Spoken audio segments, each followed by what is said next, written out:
Chonam la Jancho parto dani kiasuchi Nagi jinso gipe sonam ki drola chir sangye drupancho Chonden et jampeyan la chatselo Gangi l'odle drini trindani tananda la tsewe Jine dunku zinchi niki toka leng bandin Ganda si pe tsonra mare mente donyan kiziwe Drotso kuna bunchi tartse yen la drocho yanden sung Duktar chendro nyemon nilon leki chandlo tonze ching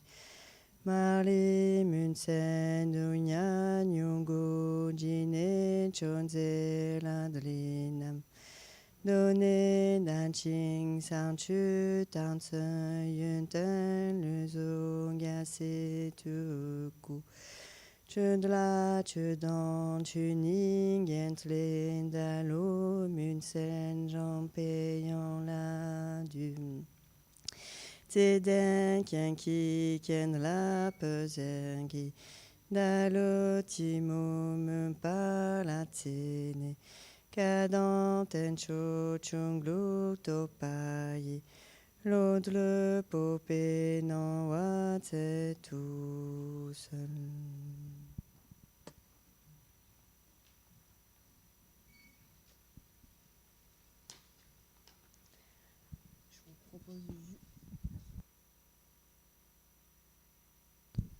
Je vous propose juste une minute. Why don't we just take a moment of silence? Pardon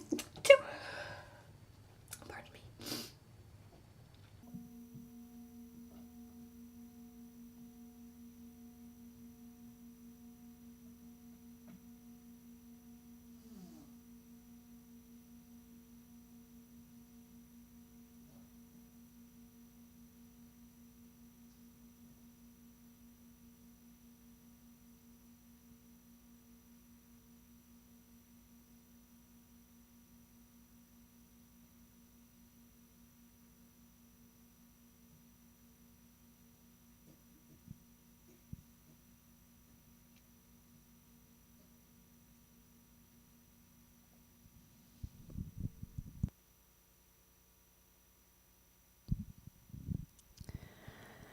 Bonjour.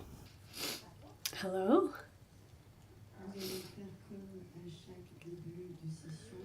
So, as with the beginning of every session, we'll go over the structure of the text that we are studying, the Entry to the State of a Pandita by Ju Mipham Rinpoche.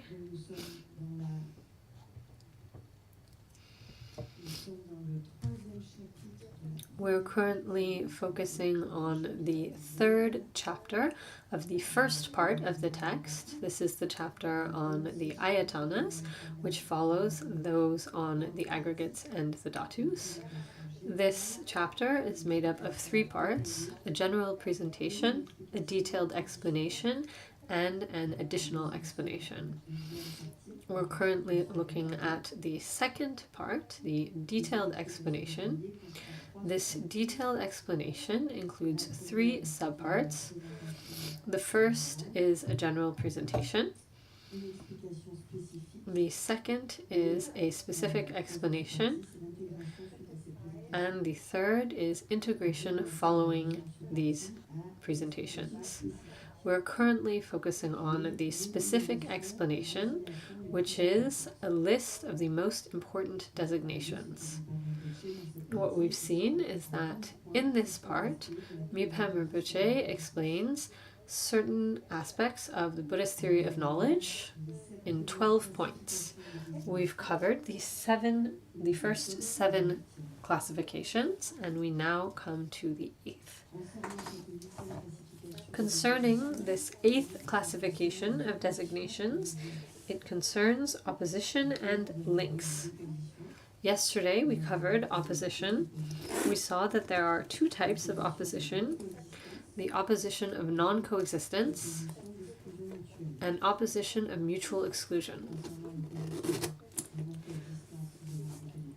Concerning opposition of non-coexistence, we saw that it is twofold: opposition of cognition and opposition of object. Concerning the opposition of mutual exclusion, we saw that this too is twofold, concerning direct opposition and indirect opposition. Now we will look at links. The root text says links are twofold. Links of same nature, the link of same nature,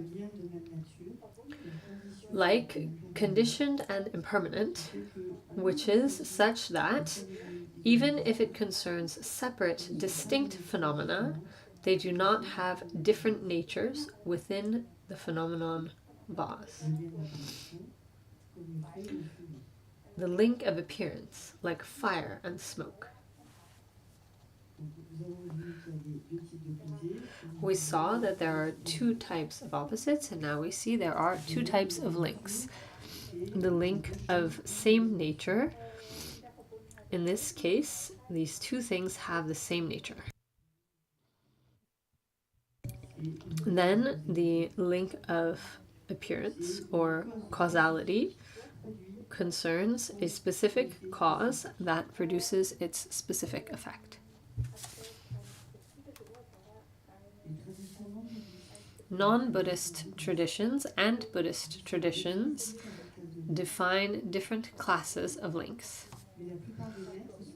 But most masters agree that all links can be categorized into these two types of links.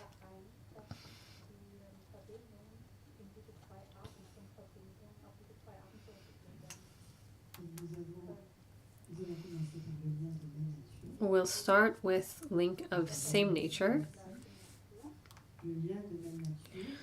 Once again, the root text, the link of same nature, like conditioned and impermanent, which is such that even if it concerns separate, distinct phenomena, they do not have different natures within the phenomenon vase. So what makes up the link of same nature? For example, we can consider the sun and its rays. They share the same nature. There's no difference concerning their nature.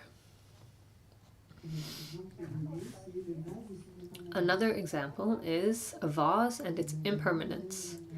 They also have a link of same nature.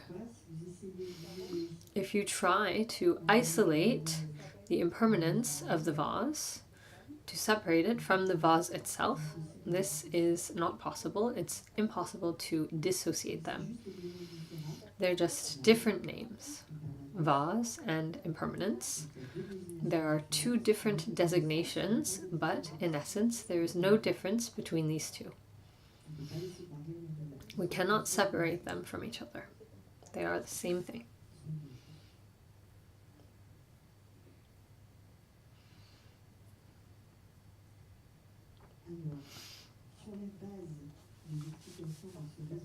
Based on the explanations of this reasoning associated with this type of link,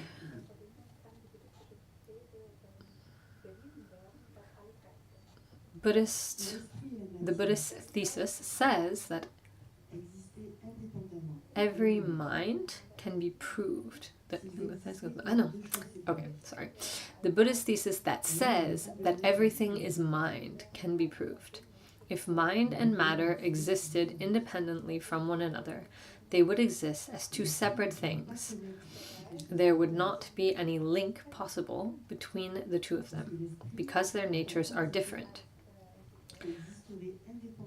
Mind cannot know the things that it knows, because mind, as an entity that exists separately from matter, couldn't interact with matter, and vice versa, if this were not the case. As we saw, in the context of Buddhist theory of knowledge, a physical object brings about an appearance of a mental image that mind knows. These cognitive processes would not be possible if these two phenomena existed separately.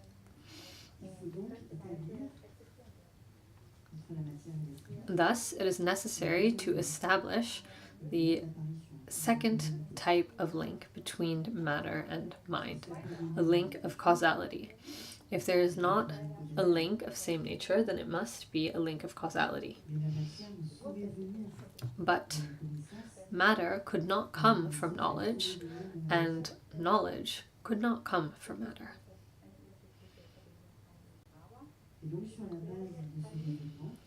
Based on this reasoning, the Buddhist thesis that posits that everything is mind is proved.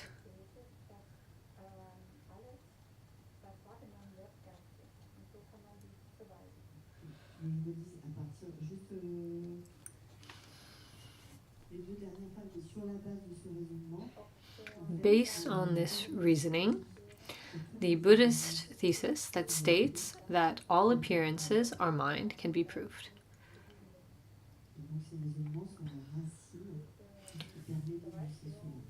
This reasoning is the root that allows for stating this.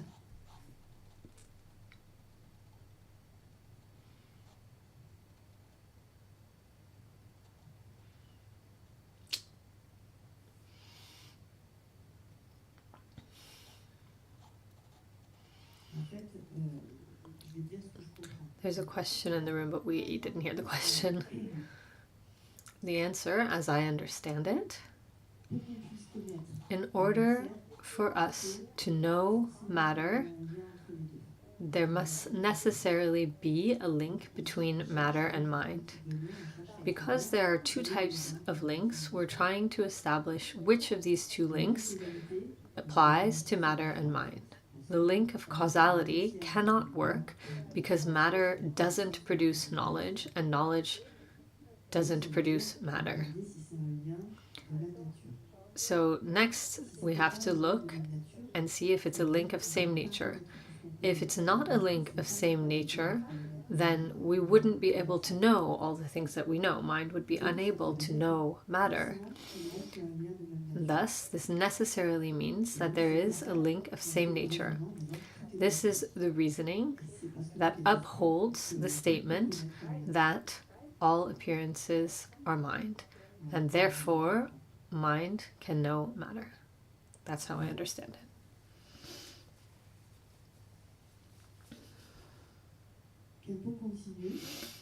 Khenpo continues by saying, this is why in the teachings it is said that all appearances are a mistaken mode of mind, that everything is the result of mind's illusion.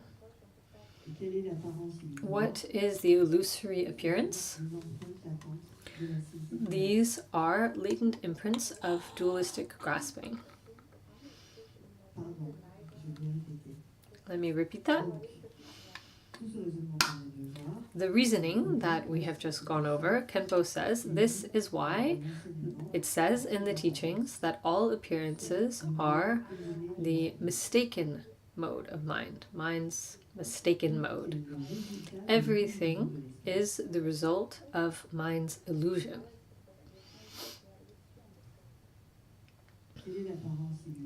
What is the illusory appearance? It is latent imprints of dualistic grasping.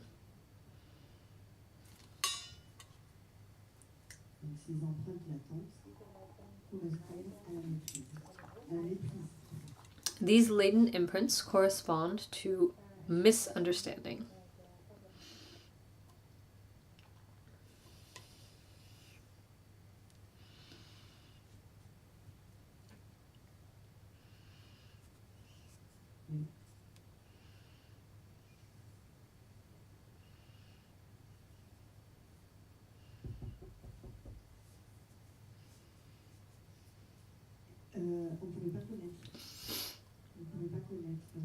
Once again, a question that we can't hear. The answer is we couldn't know matter.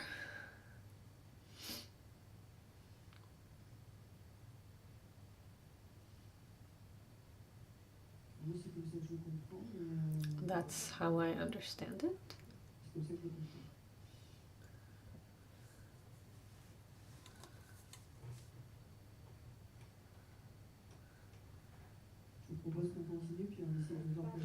Let's keep going, and we can ask questions at the end if we have time. So that's the first type of link, the link of same nature. Of course, we did start talking about the second type of link, the link of appearance. The root text continues saying about the link of appearance, like fire and smoke. There's an example of two things that have a link of appearance, fire and smoke. Fire produces smoke. And smoke depends on fire. There is a causal link, a link of appearance between these two. Khenpo continues saying, if we analyze this link of appearance, we won't find it. The basis for appearance is latent imprints. And latent imprints do not exist as an entity.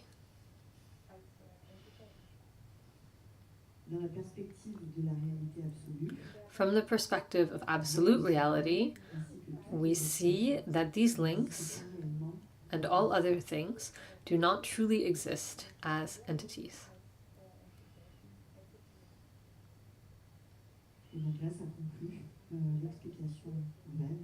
So this concludes the brief explication of opposites and links, which is the 8th classification. And now we come to the 9th classification. Hello everyone.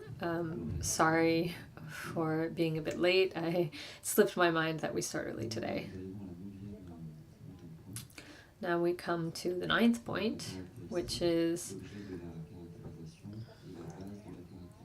characteristic, object of characterization, and a basis for characterization. The root text says, furthermore, there is a triple classification into characteristic, object of characterization, and basis for characterization.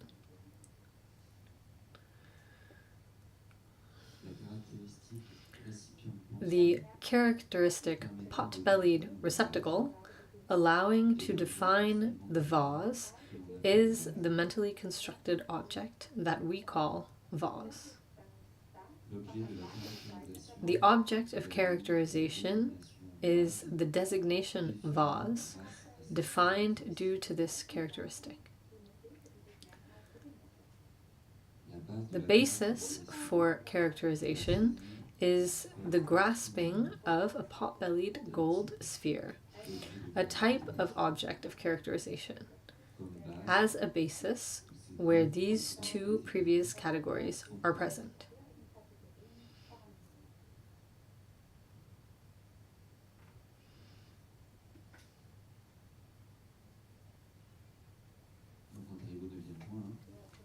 So this is the 9th point, which defines characteristic, object of characterization, and basis for characterization. These three, characteristic, object of characterization, and basis for characterization,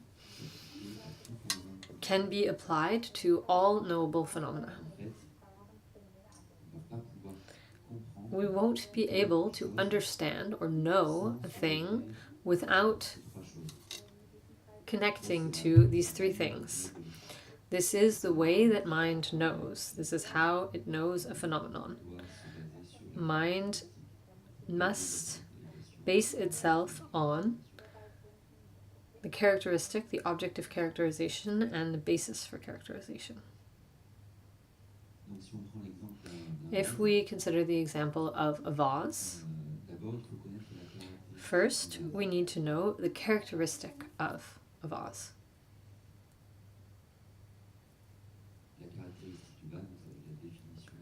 The characteristic or the definition of the vase, which will be applied, which the word vase will apply to, or the name or title will apply to. So what is the characteristic of a vase?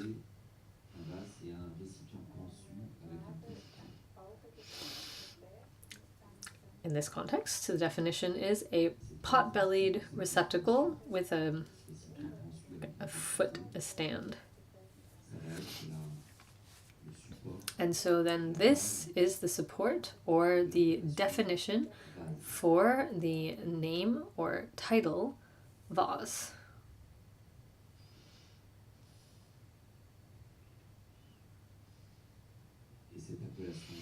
And this title, vase,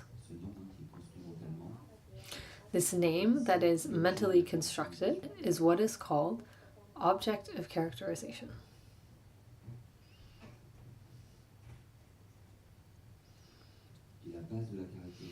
The basis for characterization will be a particular vase.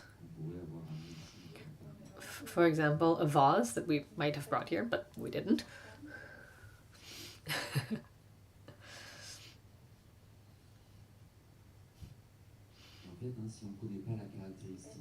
If we don't know the characteristic, in other words, the definition of the object,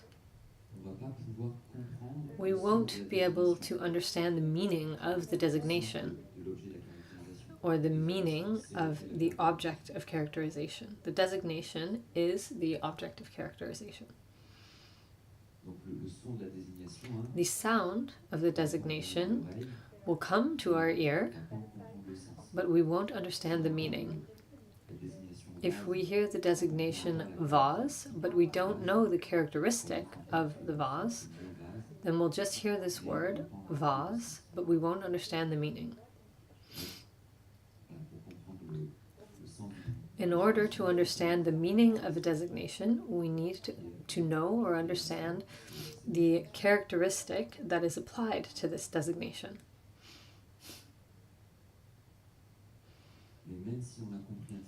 And even if we have understood the characteristic intellectually, if we don't see a basis for characterization, then we cannot have any certainty concerning this object. For example, if we know the word vase and we know the characteristic or definition of this word, but we have never seen a concrete example or a basis for characterization, then we won't have any certainty concerning this knowable phenomenon that is vase. Somebody needs to show us the thing in order for us to have certainty about it.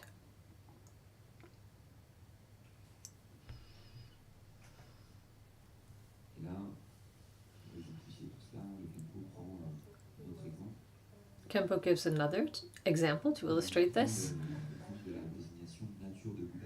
He uses the example of the designation Buddha nature. So the designation Buddha nature is the object of characterization. We can hear this word, this term, but we won't necessarily know what Buddha nature is.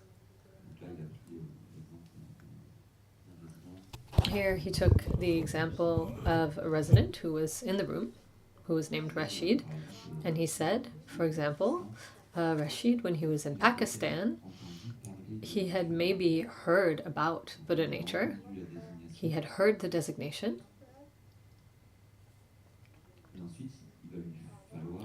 but then he needs to connect this, a definition to this designation. And so in that case, the characterization of this term, Buddha nature, is in essence emptiness and in the nature luminosity or illuminating knowledge. or luminous clarity.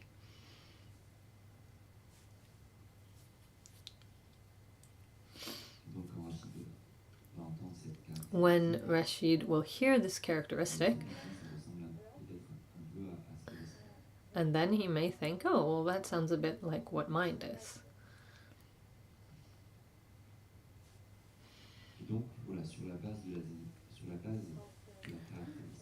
Based on the characteristic, he'll understand the designation Buddha nature.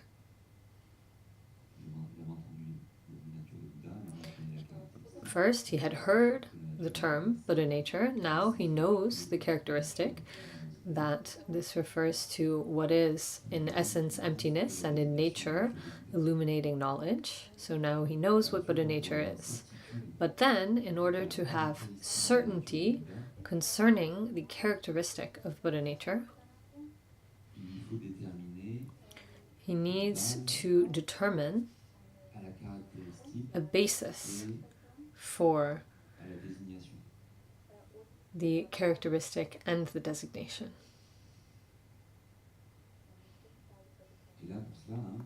And for this, then, a Lama will introduce Rashid to the nature of his mind. We'll ask him, does your mind have a color? Is it a functional object? Does it have a location? Where does it go? And Rashid, over the course of his investigation, he won't find any such thing. He won't find the mind's color. He'll see that it's not a functional phenomenon. He'll see that it's not coming from anywhere, it's not going anywhere, and thus he will perceive its emptiness. And he'll understand as well that mind has the capacity to know things, that there is a certain luminosity to mind, that it has this illuminating knowledge.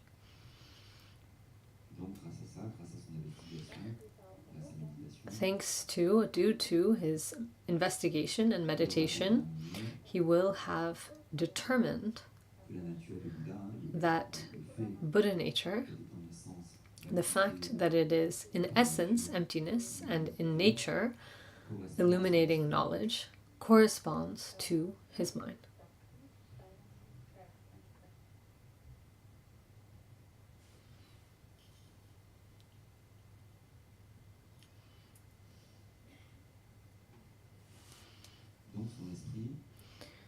And so, mind is a basis for characterization of the designation Buddha nature. So he had heard the word Buddha nature, then he learned the characteristic, the fact that Buddha nature is in essence emptiness and in nature illuminating knowledge. And then, following his investigation, following the Lama's instructions, he will have been able to determine that his mind is indeed in nature, in essence emptiness, and in nature illuminating knowledge. And he will have determined that Buddha nature corresponds to his mind. He will have a basis for characterization for the designation Buddha nature. And at this point, he will have certainty, be certain of what Buddha nature is. So based on characteristic, the object of characterization, and the basis for characterization, Rashid will have been able to determine the presence of Buddha nature within himself.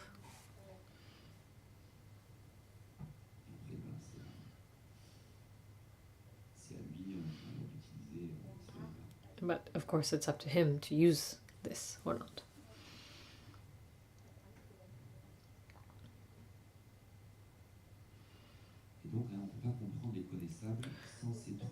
We cannot know knowable phenomena without these three: the characteristic, the object of characterization, and the basis for characterization. We need to be able to determine or establish these three things without error.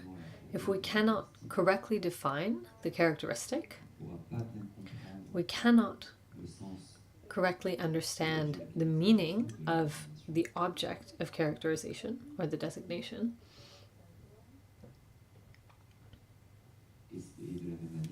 In the same way, if we cannot determine the characteristic by relying on a basis for characterization, then there will be no certainty concerning what we wish to know.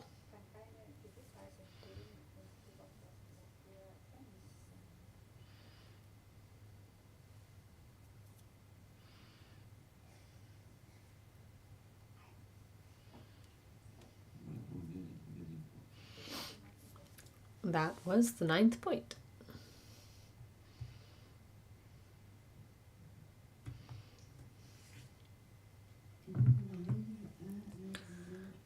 Now we come to the 10th classification of designations, attributes and what possesses attributes. The root text says, likewise, there is the classification of the basis of particularities, what possesses the attributes, like the vase, and based on this, as many particular attributes as there are. Flaring, roundedness, handles, etc., and its conditioned and impermanent aspects, etc. This 10th classification covers 2 subjects, a particular thing. In the root text it says what possesses the attributes, and the second thing is these particular attributes. For example, when someone says the word vase, what they say refers to a particular vase. The vase is the present particular thing. It is what possesses the attributes.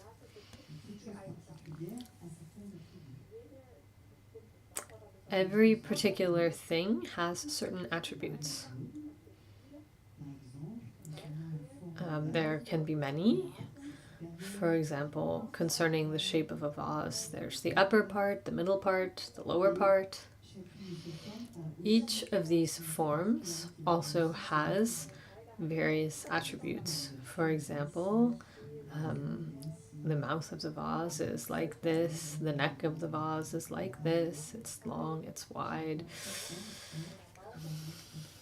Each form has its own particularities.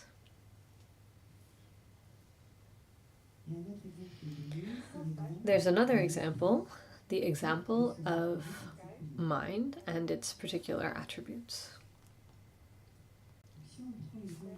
If we consider the example of mind, such as it is explained in Buddhism, in this case, mind is the subject. What are the particular attributes of what we call mind? They are its samsaric way of functioning and enlightened way of functioning.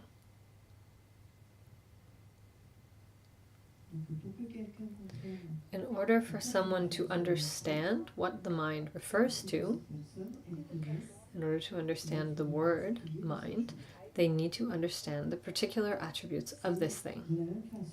In the same way that things were explained in the previous case. In terms of what Olivier explained, there were 3 aspects that one needs to know in order to truly know a phenomenon. Here, there is a similarity. There are 2 aspects. There is a system with 3 aspects and a system with 2 aspects. If we look at the example of samsaric mind and its particular attributes,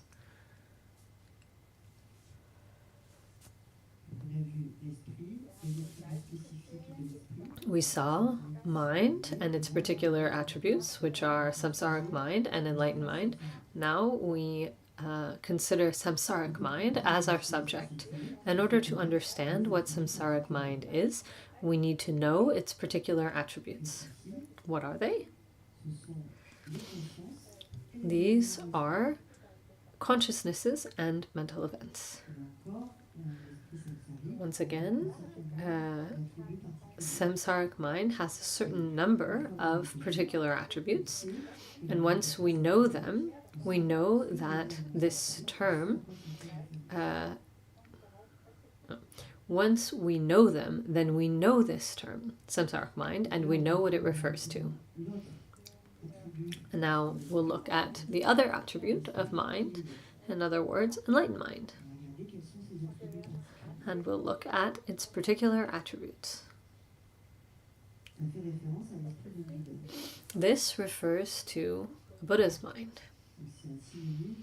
It is a synonym for the expression enlightened state of Buddhahood. What is mind in the context of the enlightened state of Buddhahood? Its characteristics, its particular attributes are that it is emptiness, compassion, etc. Etc. because it includes many particular attributes.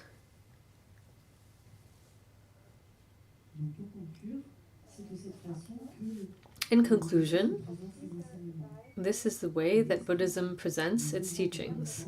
It explains objects of knowledge, either based on the previous system in three aspects: characteristic, objective characterization, and basis of characterization, or in this two-part system,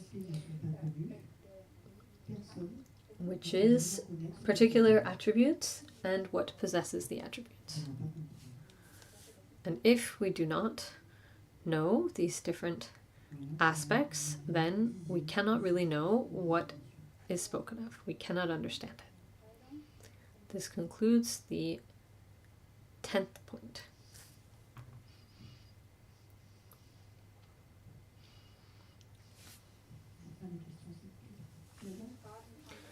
Please keep your questions for the end of the session. Let's take a short silent break.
Now we come to the 11th point, signified and signifying, or signifier.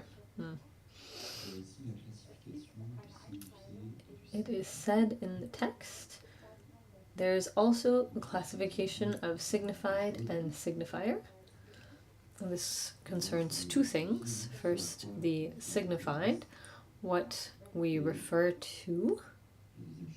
And the second thing is the signifier, the means that allow for referring to this thing.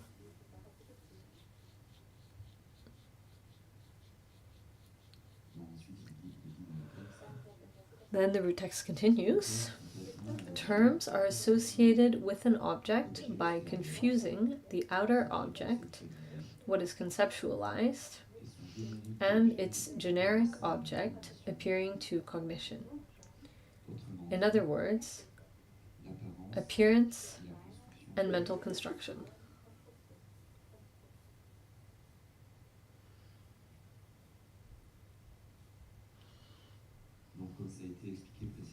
As it was explained previously, we confuse the outer object and the generic object that appear to mind.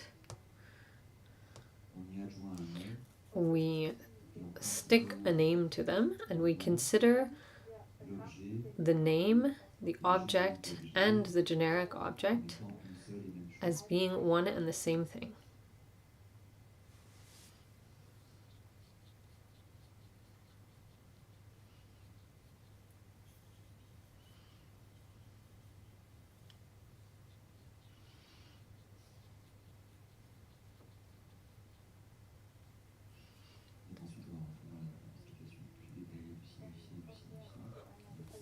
Now we'll continue with more detailed explanations. The root text continues.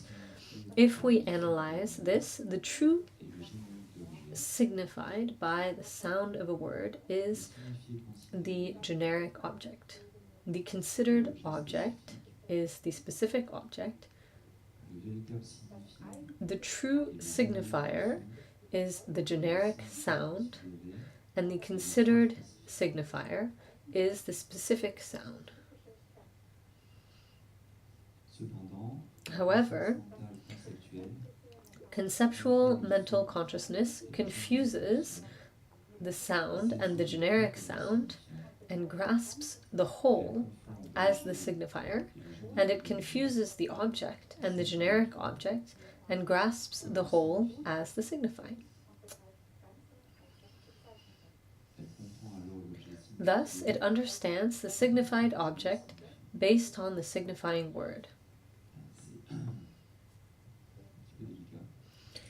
So this can be a bit tricky, but with Khenpo's explanations, it gets clear.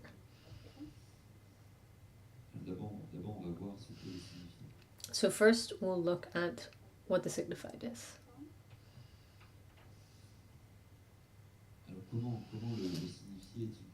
How is the signified defined? Khenpo started with an example. He said, if I meet someone and I want to talk to them about Dagpo Kagyu-ling, then in my conceptual consciousness, the generic object of Dagpo Kagyu-ling will appear.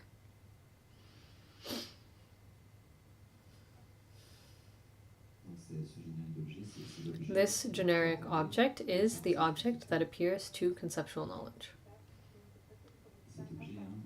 This object that appears to conceptual knowledge is non-functional, as we saw yesterday.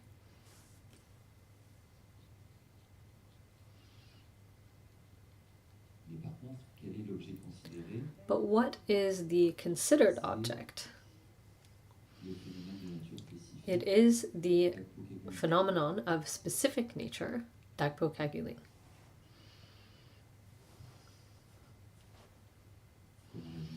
As we saw yesterday,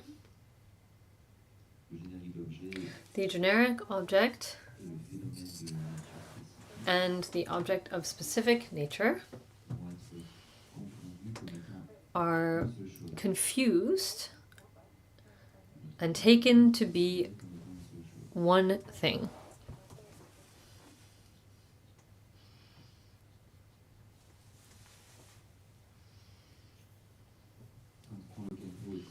When Khenpo is in India and he talks about Dagpo Kagyu-ling,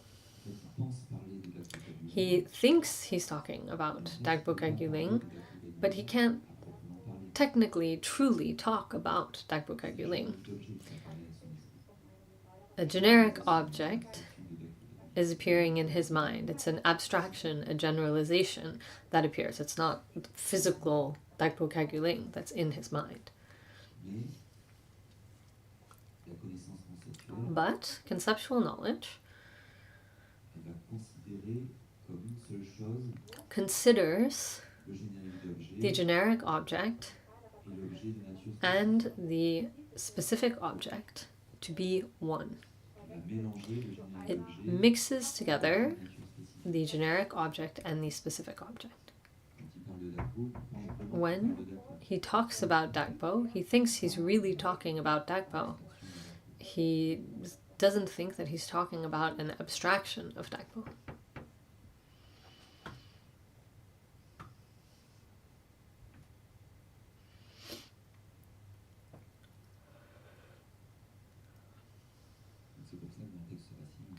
And this is why the root text says conceptual mental consciousness confuses the object and the generic object and grasps the whole as the signified.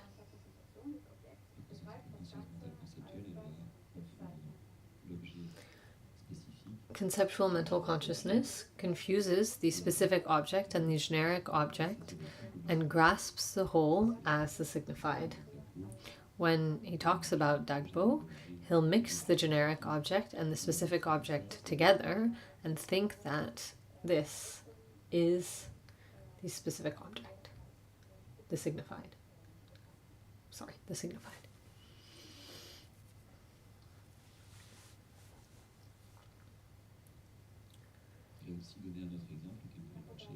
Khenpo gave another example,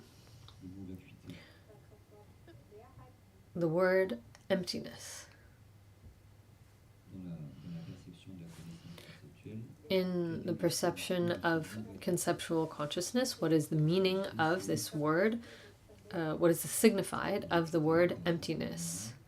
The idea is emptiness is not just nothingness, it's also not a something, it's not a combination of these two, it's not something other than these two.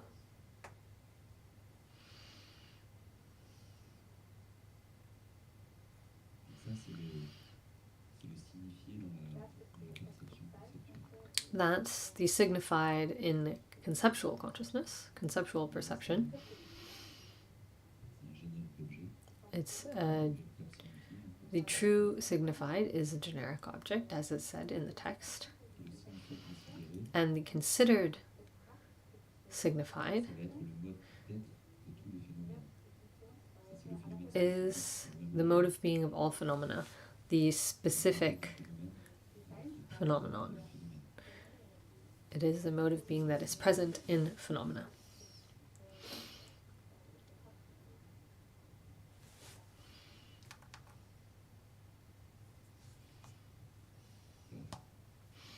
Everything okay?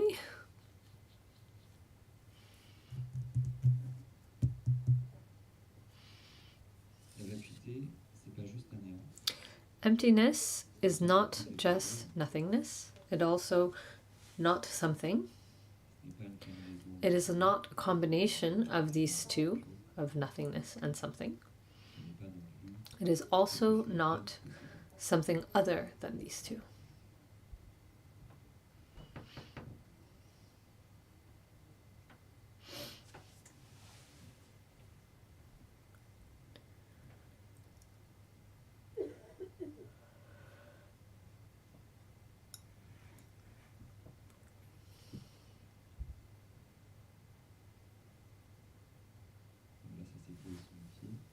That covers the signified. Now we come to signifier.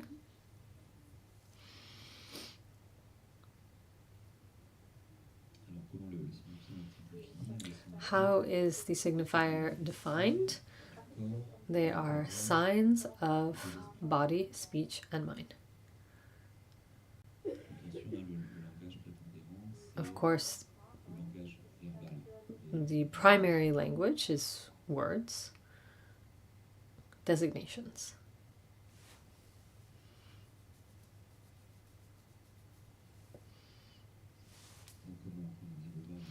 As we just saw concerning the signified, there is a generic object and the specific object, and that are mixed together and taken to be one.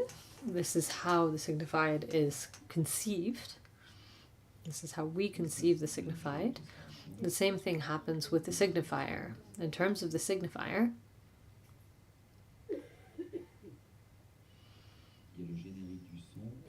there is a generic sound and a specific sound, which we mix together and take to be one thing.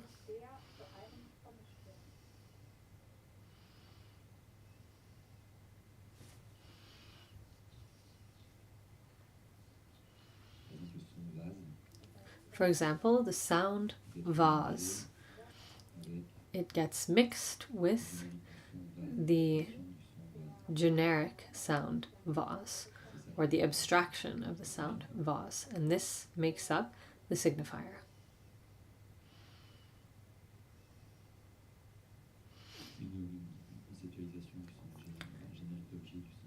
It's a conceptualization of the sound, a generic of the sound.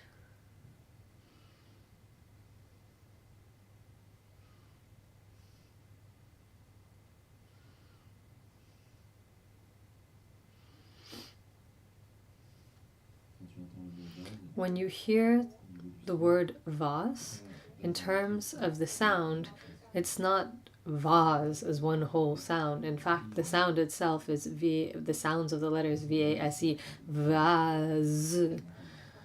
And so the generic of the sound is the mental image of the sound as a whole. But let's do questions after.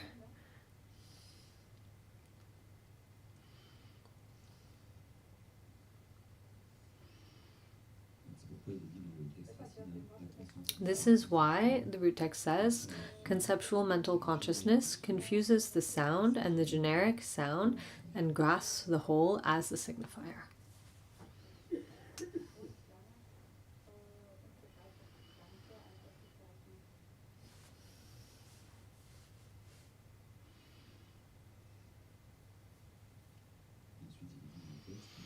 Then the text continues. Based on all these classifications, the appropriate designations explained here, as well as others, the knowable is not incorrectly known.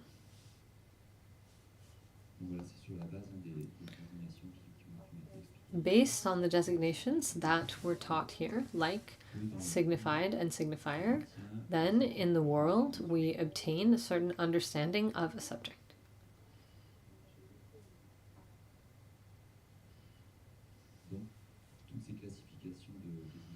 All these classifications of designations allow for understanding different things. And they are none other than language, which is a means that allows individuals to communicate amongst themselves and to not incorrectly know knowable phenomena.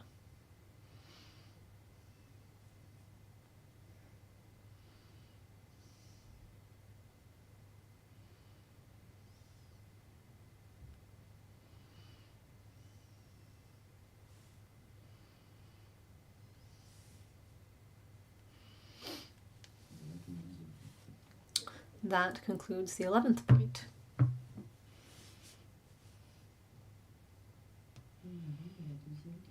Now we come to the 12th classification of designations, which is that of knowledge, formulation, and engagement. This point concerns the origin of designations, the way that all of these designations appeared.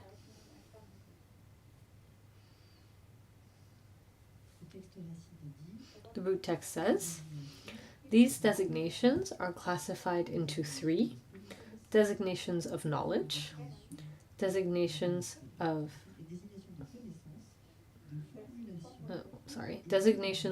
knowledge, of expression, and of engagement, according to mind speech, and body.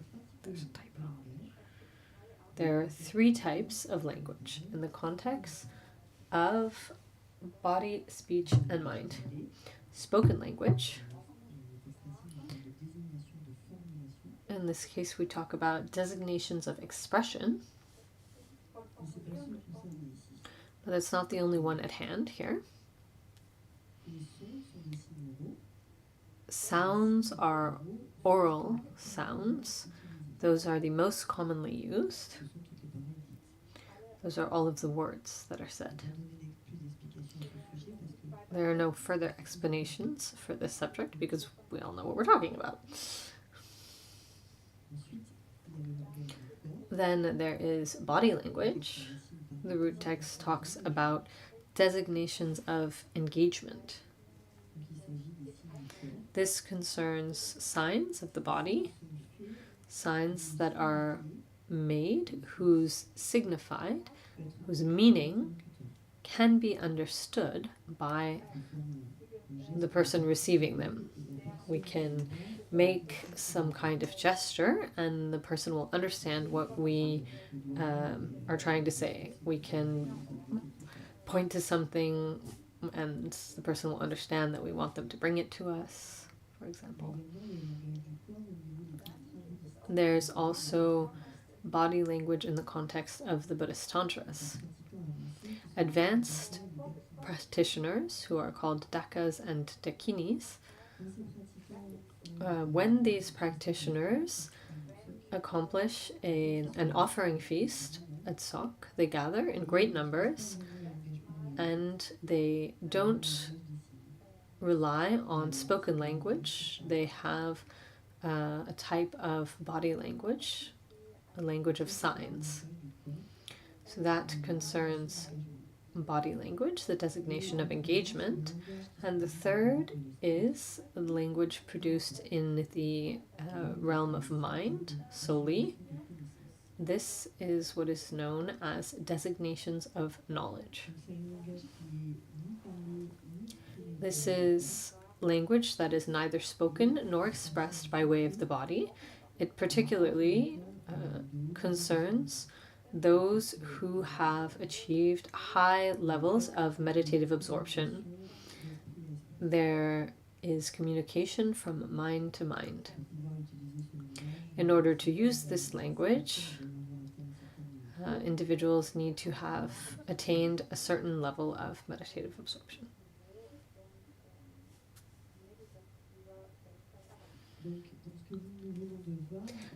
Concerning what we have just looked at, we're talking about signs. Nevertheless, the explanations in the text most particularly relate to oral sounds, in other words, spoken language. What's the following step?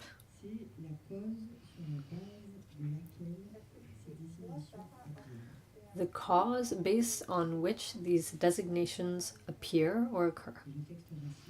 The root text says,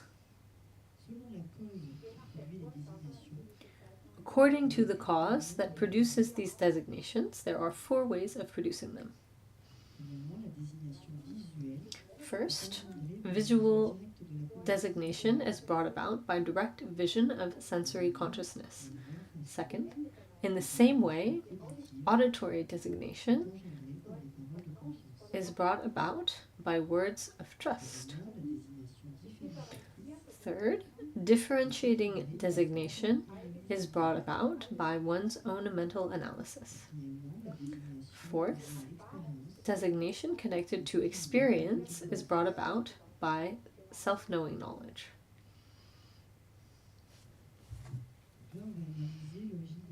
So now we will analyze the origin of words. All words were invented by people in the past for various reasons. For someone who has the capacity to create new words, in the beginning, there needs to be an aspiration to create words. And this is what brings about the process of creating words.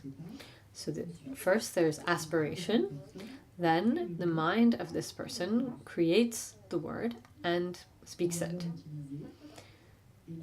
Then it is used, and the result is that every time this word is spoken, one or several individuals interact with the thing that the word has been attached to. For example, the word mug. We'll use this thing called a mug when we think about a mug or when we say the word.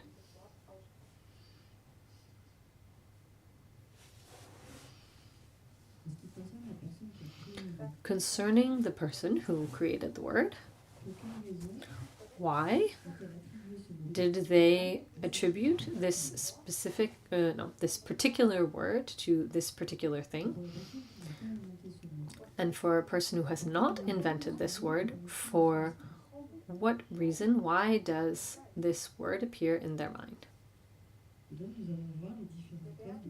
So now we will consider the different causes of designations. As we saw in the root text, there are 4 ways of producing these designations. The first, the root text says, visual designation is brought about by direct vision of sensory consciousness. So first, it's possible that a person creates a word because they have seen a thing. Having seen the thing, they think, and then they invent a word. For different reasons, someone in the past invented the word mug.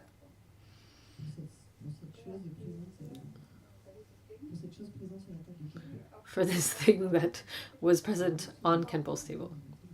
Okay, in our case we could say computer mouse. Someone invented this word. And now this word has been used for such a long time that we automatically refer to the object and interact with the object based on this word.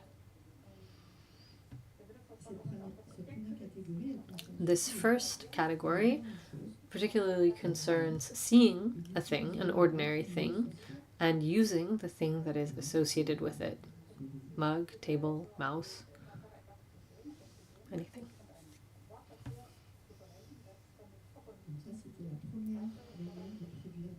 That is the first way of producing designations.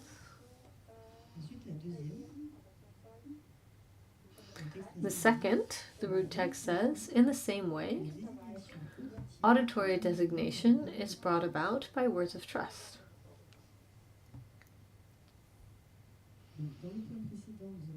In the previous point, we saw that designations are placed upon a thing based on directly seeing the thing, but if the thing is not seen, a designation is placed upon this thing by way of words of trust.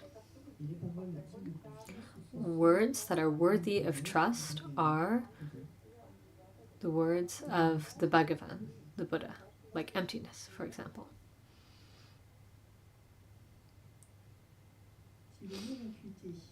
If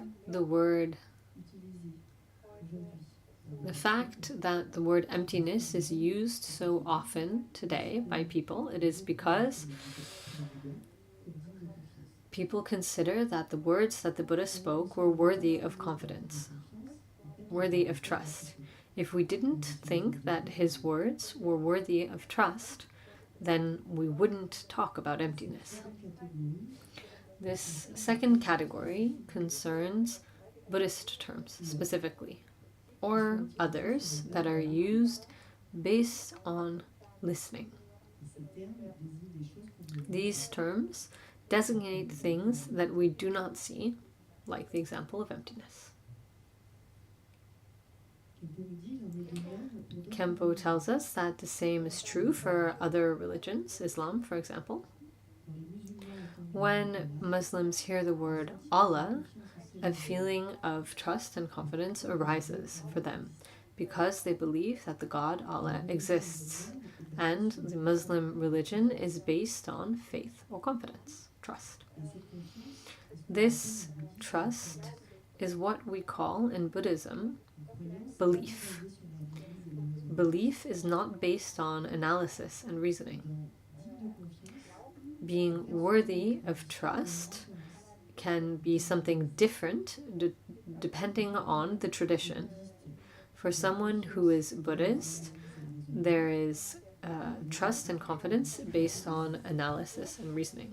In other traditions, there is not analysis, necessarily analysis. As we saw, for someone who is Buddhist, confidence and trust involves analysis and reasoning. Then there is designation arising from analysis, and this concerns the third way of producing designations. The root text says, differentiating designation is brought about by one's own mental analysis. We carry out many analyses, and then we place a designation upon something. Based on discernment, designation is chosen.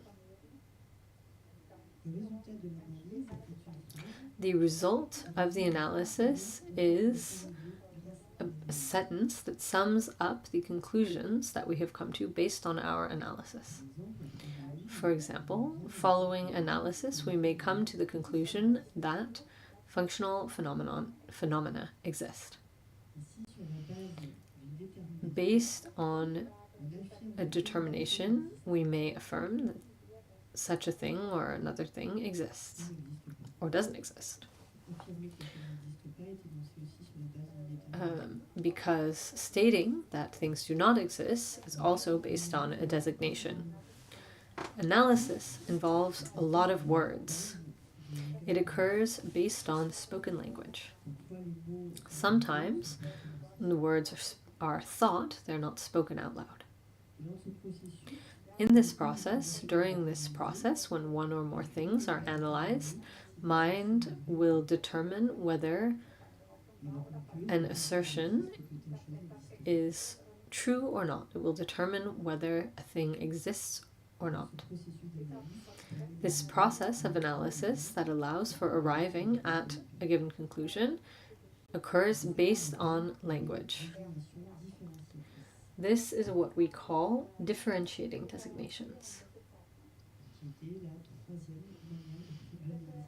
which refers to the third way of producing designations. Then we come to the fourth way of producing designations. The root text says, designation connected to experience is brought about by self-knowing knowledge. Then comes designation of feeling or experience based on meditative absorption. Experience or feeling arises in the mind. On the basis of this experience, words arise. Designations arise. If we cannot express something fully, we will explain it partially. It's not necessarily possible to express something we have experienced to others with just a couple of words. But with the right words, we can express a certain degree or amount of what has been experienced. There are words used by masters who have had experiences of Mahamudra and Mahāti, who have tried to name these experiences. For example, there are the words Tene, Sale, Rike. If we try to express these expressions, it would be difficult. They're also words, but they're not necessarily understood by everyone.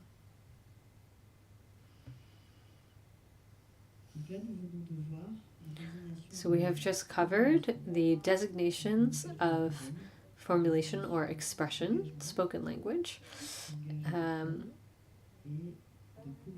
designations of engagement, body language, and designations of knowledge, language in the realm of mind, as well as the 4 ways of producing these designations.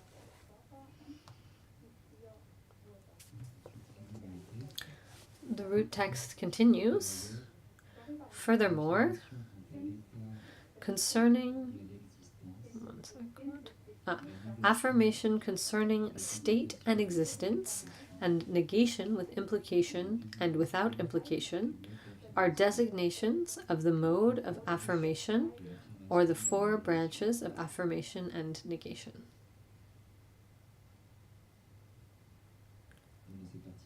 In this part, we find 2 types of affirmation and 2 types of negation that are used in the situation of debate or other contexts.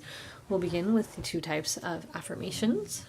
First, there is affirmation concerning state. We will affirm the state of something. We will establish what something is. In English, we will use the verb being, to be. We can find this affirmation, for example, in the following sentence: all phenomena are unborn. The verb to be shows that the state of all phenomena is unborn.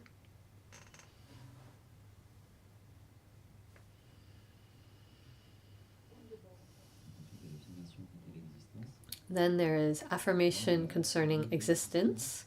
We affirm the existence or establish the presence of something.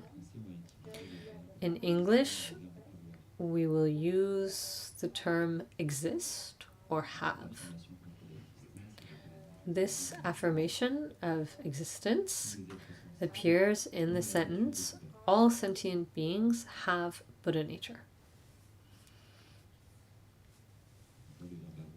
The verb have establishes in this sentence that all beings have Buddha nature, or that Buddha nature exists or is present in all beings.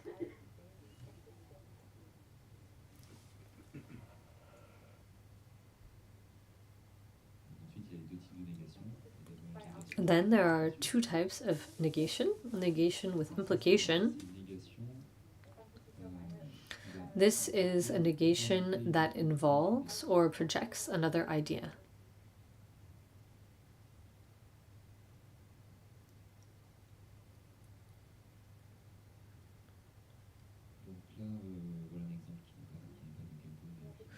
Here's an example that we came up with ourselves, as opposed to one that Khenpo came up with. If we say, there's no cheese, this would indicate that there's no cheese here. It doesn't mean there's no cheese anywhere on the planet. If we're having a meal and someone says there's no cheese, it means there's no cheese here for this meal, but it doesn't mean there's no cheese anywhere in the world. So it involves or indicates the idea that there is cheese elsewhere. Then there is a negation without implication, which does not indicate another idea. For example, in the sentence, self does not exist. The presence of self is refuted. There is no implication that self exists elsewhere.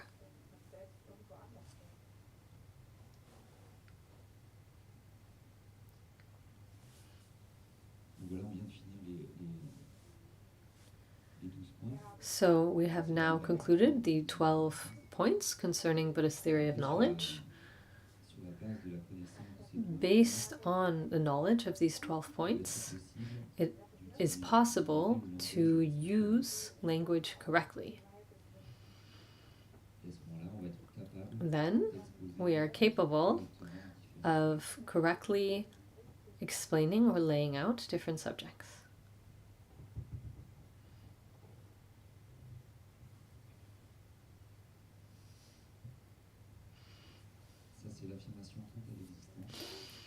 A question that we couldn't hear, the answer to which was affirmation concerning existence. For example, all beings have but a nature. The other type of affirmation is affirmation concerning state. The example given is all phenomena are unborn.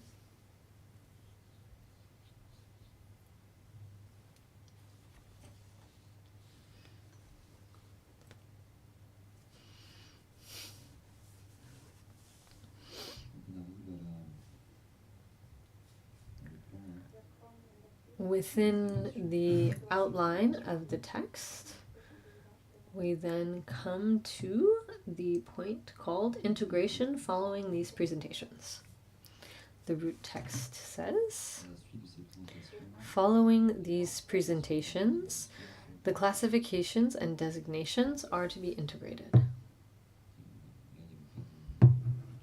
There were no explanations on this point from Khenpo.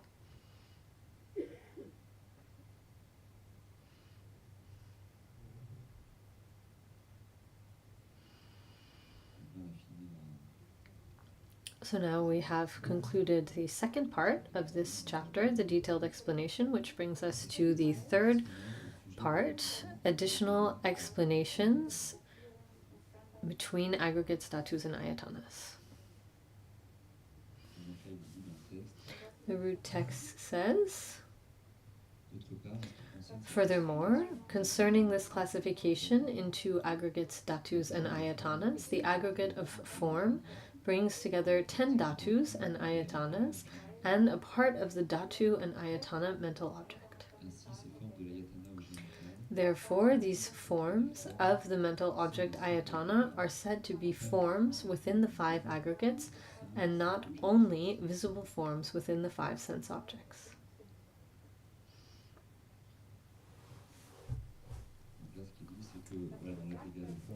What's said here is that in the form aggregate we find the 5 sense faculties and the 5 sense objects, and these 5 sense faculties and objects correspond to the first 10 dhatus and the first 10 ayatanas.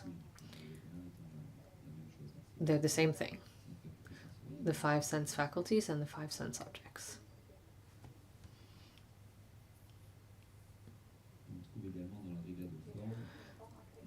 And in the aggregate form, we also find the forms that are called forms of the mental object ayatana. For example, the completely constructed forms that include reflections. These forms are classified into the dhatu or ayatana, dhatu and ayatana of mental objects. These forms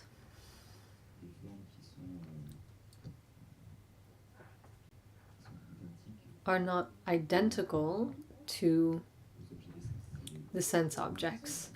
They are, for example, mentally constructed. They don't necessarily have a material basis.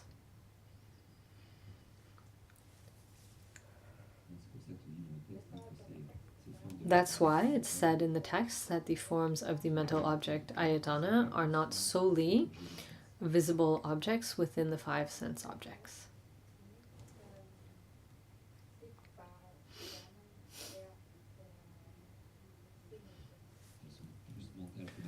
They are more mental than material. They are not really part of the 5 sense objects. In a vaster sense, they are forms within the 5 aggregates.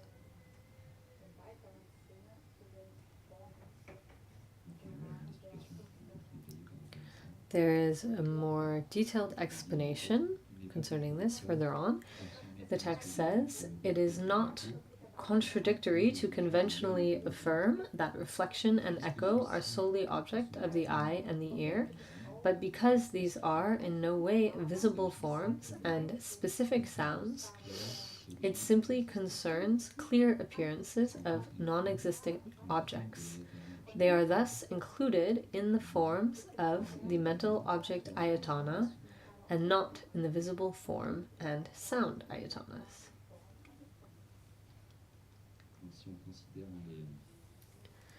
If we consider visual reflections and reflections of sound, such as an echo, we can categorize these reflections or sounds as being forms because a person sees a reflection or hears an echo.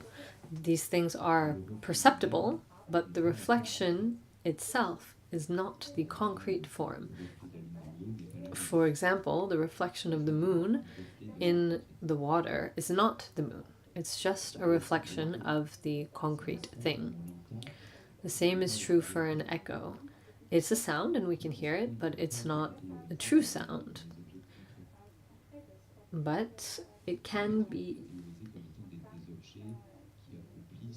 They can't be classified as objects that carry out the function of the concrete object. They're just a reflection of them. Phenomena like reflections and echoes can be conventionally classified into visible forms and sounds, but in reality they are part of the mental object ayatana.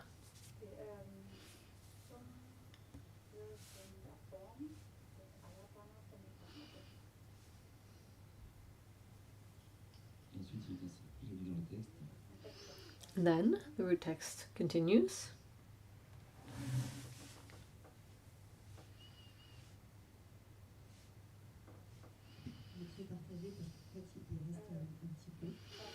We're not sure we agree about what to do here. There are only 3 minutes left. The next course is in April.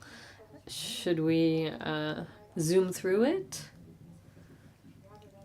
I mean, I don't think we're going to start again in April. It's just a little bit that's left. Let's finish it up, no? Okay.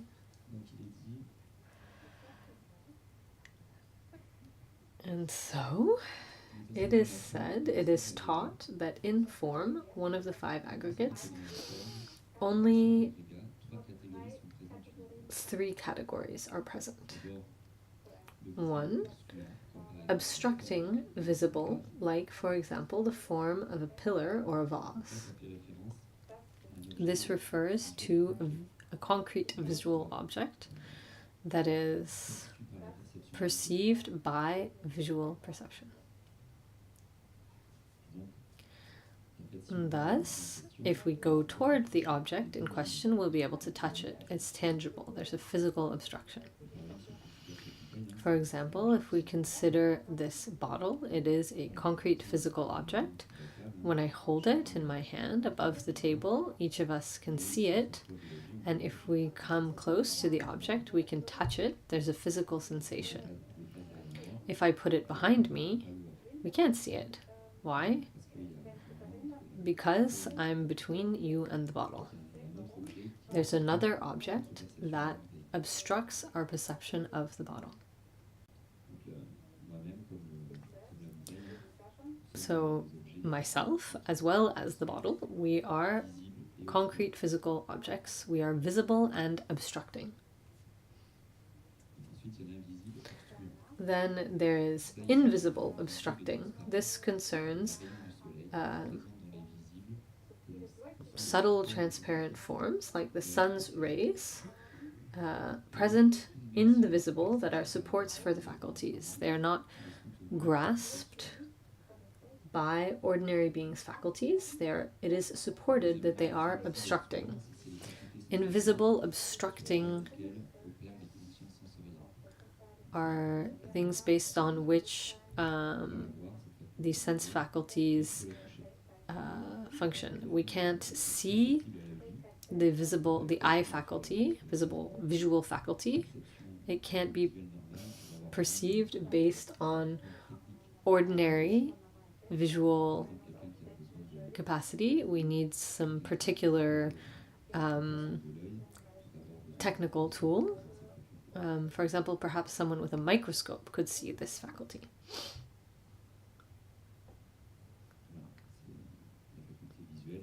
Visual faculty is so subtle that it can't be seen with the naked eye. That's an example of a physical form that is not perceptible by visual faculty, but it is obstructing. Then there is invisible, non-obstructing, and this concerns non-indicative forms. These are forms that cannot be perceived and that are also not tangible or obstructing.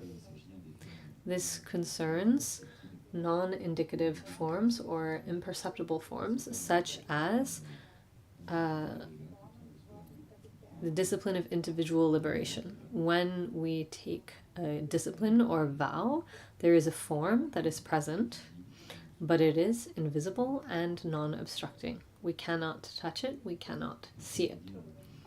And then the text says, while only these three categories are taught, it is evident that it is possible to include the designation of non-obstructing visible form for reflection. Only these three categories are taught, but we could consider a fourth category, which is visible, non-obstructing, and that would include reflections. Those are all of the explanations that were given on this chapter. There is one more section in the chapter, but he didn't give any explanations on it. So that's it. We have time for just a couple quick questions.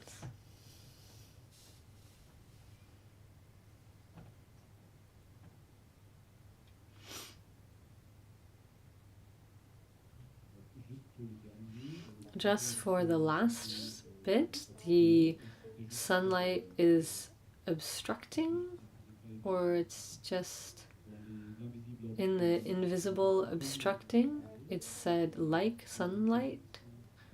Are the sun's rays themselves obstructing? Or is it just an example for things that are subtle and transparent?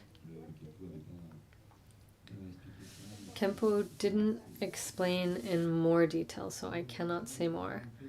Then the other question is, in the classifications, designations are classified... Oh no, there are 4 ways of producing designations. Visual designations, I see a mug, I think mug. The second is auditory designations are brought about by words of trust. We were talking about the Buddha's words, or for Muslims there's the word Allah. Then there was this talk about beliefs or analysis. But can we also talk about auditory designations? You say mug, and then I can think of a mug. Why do auditory designations only concern words of confidence or trust? Why don't ordinary things also fall into this category?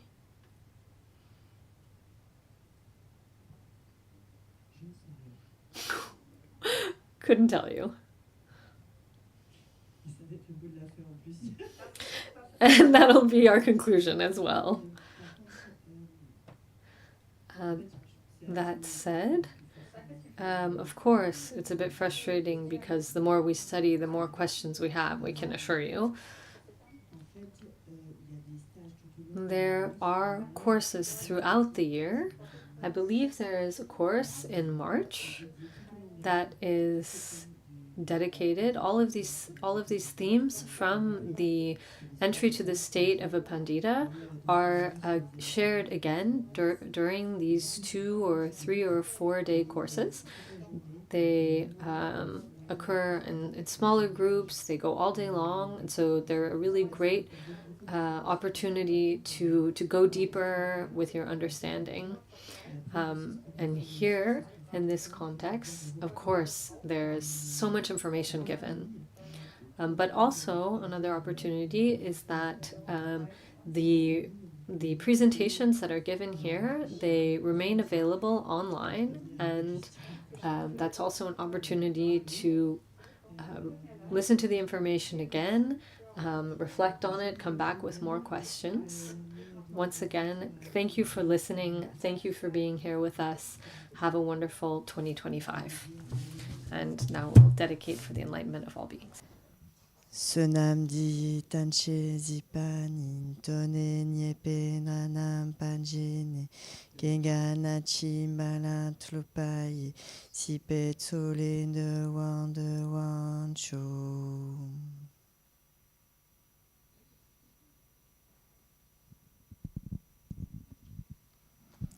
Merci à tous.